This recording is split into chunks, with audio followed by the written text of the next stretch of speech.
Hello guys, welcome to my YouTube channel Uttarakhand Offices Path with Simran. Uh, Hi after a long time, not such long time, but yes, after a little bit long time. Sorry कि इतना बड़ा gap आ रहा है, but जितना हो सकता है I am there for help you and I will continue to help you. जिसको हेल्प मिल रही है वेल एंड गुड. आपको अब जितना हेल्प हो सकता है आप इससे लीजिए, ठीक है. बाकी जो भी मेन मेन चीजें हैं मेंस के रिगार्डिंग, मैं वो चीजें अपडेट करती रहूंगी, ठीक है. एंड डोंट वरी, उत्तराखंड की में स्पेसिफिक बिट्स में, लाइक जो क्रक्स है, एक तरीके से उत्तराखंड हिस्ट्री हो गया, उत्तराखंड ज्योग्राफी हो गया एंड उत्तराखंड करंट अफेयर्स हो गया, वो भी मैं आपके साथ शेयर करूंगी because for myself also I am preparing for it, like for interview and for mains in short. तो वो भी मैं आपके साथ शेयर करूंगी, लेकिन अपने लेवल पे आप पढ़ते रहिए. जो स्टैंडर्ड सोर्सेज हैं जैसे परीक्षा वाणी हो गई, लूसेंट की बुक हो गई, आपकी जो स्टैंडर्ड बुक्स है लक्ष्मीकांत, एंड आपकी इकोनॉमिक्स के लिए करंट ओरिएंटेड बजट और इकोनॉमिक सर्वे पे फोकस रखिए, ठीक है. और साइंस एंड टेक्नोलॉजी का भी करंट ओरिएंटेड रखिए, इसमें कुछ आपको डीप जाने की जरूरत नहीं है कि आप पूरी की पूरी रमेश की कोई किताब पढ़ रहे हो इकोनॉमी की. तो वो सब चीजें करने की जरूरत नहीं है. उत्तराखंड का स्पेसिफिकली उत्तराखंड की कुछ इंपॉर्टेंट जो चीजें हैं वो मैं आपके साथ प्रोवाइड कराऊंगी. इंग्लिश भी और हिंदी दोनों मीडियम में है, मैं दोनों ही आपके साथ प्रोवाइड करवाऊंगी. Soon I will be sharing it. I know that will take some time, but I will be sharing it soon with you. Okay guys, don't be worry about that. तो मैंने 2 सीरीज डाली थी mains answer writing की, किस तरह आपको answer लिखने हैं मेंस में. मैंने टोटल आपको 4 अप्रोचेस, मतलब मेन अप्रोचेस बता दिए थे. उसके बाद मैंने 4 टाइप्स बता दी थी आपको. मेरे पास टोटल जो मैंने रिसर्च करके टाइप्स इकट्ठी करी थी कि मेंस आंसर राइटिंग में मैं कैसे लिखूंगी अपने आंसर्स, वो ये 12 टाइप्स मैंने इकट्ठी कर दी थी, जिसमें से मैंने 4 आप लोगों के साथ ऑलरेडी शेयर कर दिए.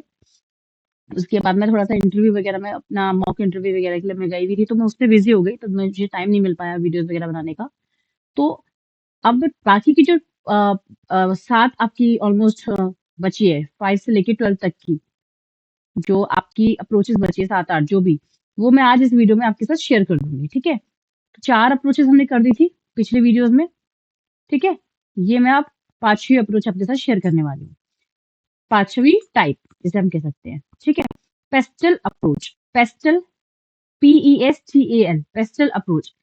पी से क्या है? Political, economical, social, technological, accountable कह सकते हो आप, या फिर एंड लीगल, ठीक है. एडमिनिस्ट्रेटिव भी कह सकते हो उसको ए से, ठीक है. In this we have to recall the content as per the below initials, like political, economical as I told you, social, technological, environmental and administrative, then legal and constitutional.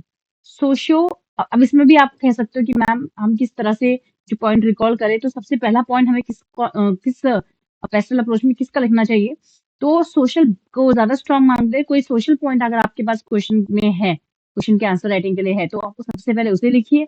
दूसरा वेटेज आप इकोनॉमिक पॉइंट को दीजिए, फिर political point को दीजिए, फिर security point of view को point को दीजिए, फिर टेक्नोलॉजिकल को दीजिए, फिर एडमिनिस्ट्रेटिव और लीगल पॉइंट को दे सकते हो आप.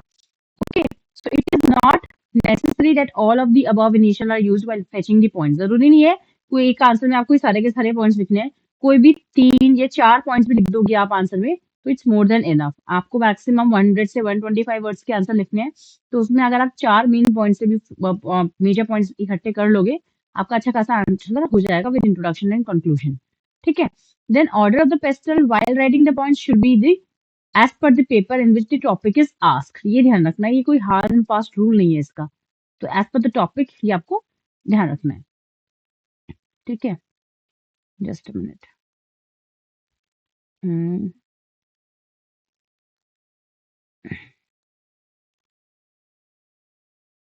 ओके. एग्जाम्पल में issues faced by women in politics, PESTLE approach लगा सकते हो. चैलेंजेस टू मैन्युफैक्चरिंग सेक्टर, यहाँ आप टेम्पोरल अप्रोच के साथ भी कर सकते हो इसको, पेस्टल अप्रोच के साथ भी कर सकते हो. कॉजेज ऑफ मैल न्यूट्रिशन, ये भी आप करके देखिएगा. आप खुद से एक शीट, ब्लैंक शीट लेके बैठिए और उसमें इस पेस्टल अप्रोच को लगाइए इस टॉपिक्स पे, इन टॉपिक्स पे जो मैंने आपको दिए हैं. आप देखिए खुद आपका ब्रेन किस तरह वर्क करेगा. Other than above given dimension, for extra points we can fetch points from below dimension as well, like historical, ethical, psychological और emotional, international relations के रिगार्डिंग भी, ठीक है. ये भी हम पॉइंट्स कुछ याद रख सकते हैं पेस्टल अप्रोच के अंदर. हम ये भी इन पॉइंट्स से हमें कोई पॉइंट याद आ रहा है तो ये भी इंक्लूड कर सकते हैं हम, ठीक है. नाउ हम आते हैं टाइप 6 में, जीएस सिलेबस बेस्ड अप्रोच। जैसे आपको कोई क्वेश्चन मिला है और उसका आंसर आपने जीएस के सिलेबस बेस्ड अप्रोच से दे दिया। जैसे जीएस 1 का सिलेबस क्या होता है यूपीएससी की अगर मैं बात करूं, हिस्ट्री, ज्योग्राफी, सोसाइटी में होता है। मैक्सिमम पीसीएस स्टेट लेवल का हो चाहे यूपीएससी हो, ऑलमोस्ट इतना सेम ही है। जीएस 2 का political governance, social justice, international relations. GS 3 में आपका economic and science and technology, environment and disaster management, internal security. And GS 4 का आपका एथिक्स हो जाता है। तो इन पॉइंट्स को ध्यान रख के आप क्वेश्चन में पॉइंट आउट निकाल सकते हो। जैसे कॉजेज ऑफ पॉवर्टी आपसे पूछा है, तो जीएस सिलेबस बेस्ड अप्रोच अगर आपको आती है तो आप ये लगा सकते हो इसमें। जैसे फर्स्ट वाला है आपका पॉलिटिकल एंड गवर्नेंस, ठीक है, corruption, poor implementation of the government schemes. Then historical में drain of wealth, deindustrialisation, land revenue system. Society में caste system, untouchability, pushing deprived section, poverty, patriarchal mindset. Geography में uneven distribution of resources leading to resource curse, uneven topography। Internal security में अगर कोई point नहीं याद आ रहा है तो it's okay, science and technology में आप लिख सकते हो डिजिटल डिवाइड। एथिक्स में आपको कोई पॉइंट याद आ रहा है तो आप वो लिख सकते हो। एनवायरमेंट एंड डिजास्टर मैनेजमेंट में कोई पॉइंट याद आ रहा है तो आप वो लिख सकते हो। इकोनॉमी में आ रहा है तो अनएम्प्लॉयमेंट इनइक्वालिटी ये लिख सकते हो। इंटरनेशनल रिलेशन में कोई पॉइंट, सोशल जस्टिस में कोई पॉइंट। ठीक है, तो इस तरीके से आप काफी अच्छा खासा आंसर, इक्वालिटी आंसर लिख सकते हो इस अप्रोच के साथ अगर आप जाते हो। ठीक है, अगर question of demand of the question is like GS based, तो कॉजेज ऑफ लैंड डिग्रेडेशन जैसे एक एग्जांपल है वो आप इस बेस पे लिख सकते हो। उसका हिस्ट्री, उसका एनवायरमेंट, उसका इकोनॉमिक इम्पैक्ट, उसका societal level, political and governance level impact, geography level impact, ये आप बता सकते हो कॉजेज ऑफ लैंड डिग्रेडेशन में। और इम्पैक्ट ऑफ हेट स्पीच और हेट क्राइम्स और मॉब लिंचिंग ऑन सोसाइटी, तो ये भी आप इस तरीके से लिख सकते हो। जैसे इम्पैक्ट ऑफ मॉब लिंचिंग है तो इंडिविजुअल लेवल पे क्या फर्क पड़ता है, फैमिली लेवल पे क्या फर्क पड़ता है, प्रोफेशनल एंड वर्क प्लेस पे क्या फर्क पड़ता है, स्ट्रेंजर्स पे इसका क्या फर्क पड़ता है, और जनरल पब्लिक पे इसका क्या फर्क पड़ता है। इस तरीके से आप ऊपर की तरफ जाते हुए लिखोगे इस पॉइंट को, तो ये आपका एक अच्छा आंसर बनेगा। Then individual, family, society, country, world, कितना लेवल पे ये इम्पैक्ट कर रहा है, इस तरीके से भी आप लिख सकते हो।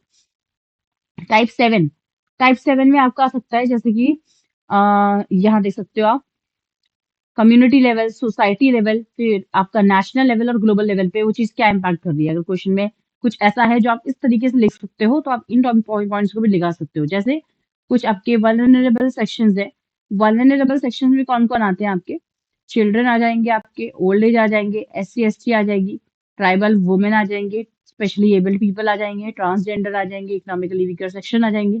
ठीक है, ये आपकी क्या है, children, youth, women, old age, SC ST.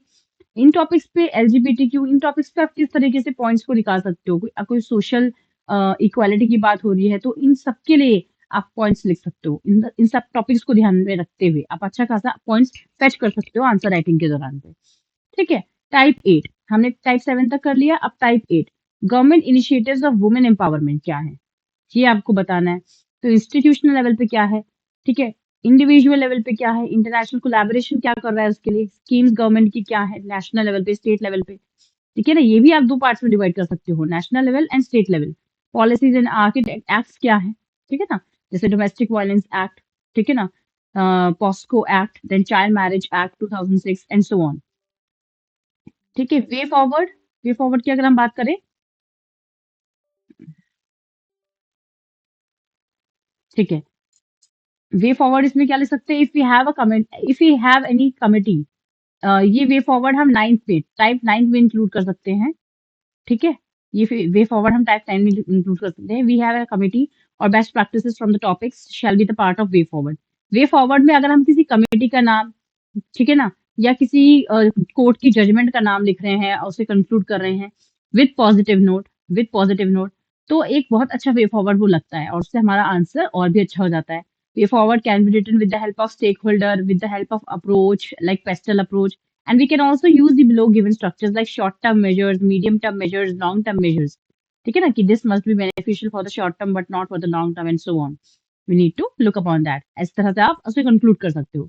ठीक है, टाइप 10 4A, टाइप 10 क्या है, 4A स्ट्रक्चर। 4A क्या होता है, अफोर्डेबिलिटी, अवेलेबिलिटी, एक्सेसिबिलिटी, अवेयरनेस। जैसे डिजिटल इंडिया के बारे में अगर हम बात करें तो ये इस पे अगर क्वेश्चन आता है तो ये 4A का कॉन्सेप्ट आप यहाँ लगा सकते हो, इससे फेच कर सकते हो point.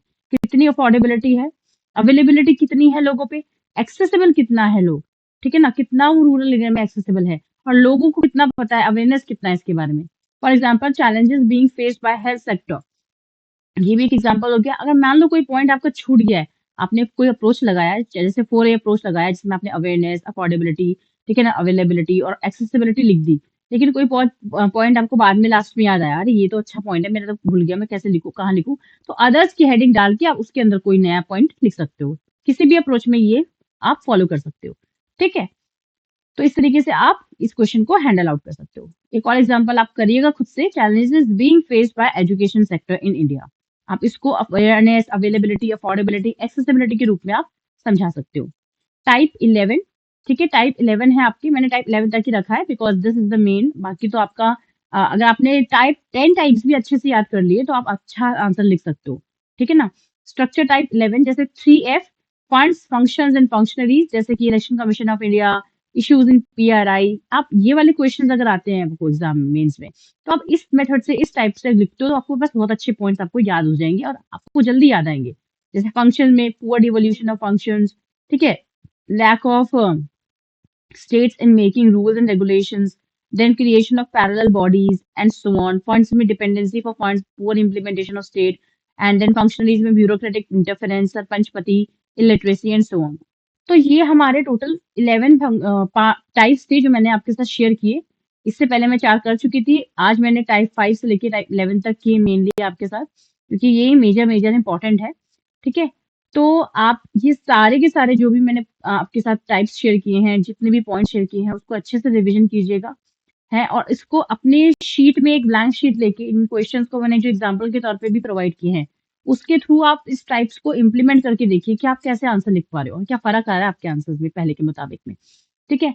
I hope so this video will be beneficial to you all, and मेहनत करते रहिए, पढ़ते रहिए। बाकी आने वाले टाइम में मैं और क्या जो इम्पोर्टेंट वीडियोस हैं आपके लिए, वो मैं आपके साथ जरूर लेके आऊंगी, चाहे वो उत्तराखंड स्पेसिफिक हो या फिर जनरल स्टेट लेवल या नेशनल लेवल हो, ठीक है। डोंट वरी, जितना भी कंटेंट मेंस के लिए इंपॉर्टेंट होने वाला है, फिलहाल मैं प्रीलिम्स के लिए भी एक अलग सेशन स्टार्ट करूंगी। I just want to get to rid of this interview and all these things, ये सारा स्टफ खत्म हो जाए एक बार, तो एक हेडेक, एक लोड कम हो जाएगा मेरा। मैं पूरी तरह से फुल फ्लेजली आपके साथ में जो 2026 का उत्तराखंड प्रीलिम्स आने वाला है, उसके लिए भी मैं स्ट्रैटेजी अलग बताऊंगी आपको, और जो मेंस अभी पोस्टपोन हुआ है 2025 का जो होगा अब, उसके लिए तो मैं आपको कर ही रही हूँ गाइड, जो भी इंपॉर्टेंट है वो मैं डालती ही रहूंगी, ठीक है ना। जो भी मेरे पास इंपॉर्टेंट, मैंने शॉर्ट 1 पेजर नोट्स बना रखे हैं, वो भी मैं आपके साथ शेयर करूंगी, ठीक है। तो don't worry, I will do it, but you on your side keep working hard, don't stop और डोंट वेट फॉर एनीवन, ठीक है ना। अपनी तरफ से जो आपसे बेस्ट हो रहा है आप करते रहिए, न्यूज़पेपर डेली पढ़ते रहिए, अपने जो खुद की जो अपने बनाए हुए नोट्स होंगे, आपके पहले का जो पढ़ा हुआ है, उसको बार बार रिवीजन कीजिए। Revision is the key to success, I am saying it again and again, ठीक है ना। कम क्वांटिटी हो लेकिन बहुत बार रिवीजन किया हो तो वो ज्यादा बेनिफिशियल होगा, ठीक है। तो आप करते रहिए मेहनत। See you in the next video, okay, bye bye, take care.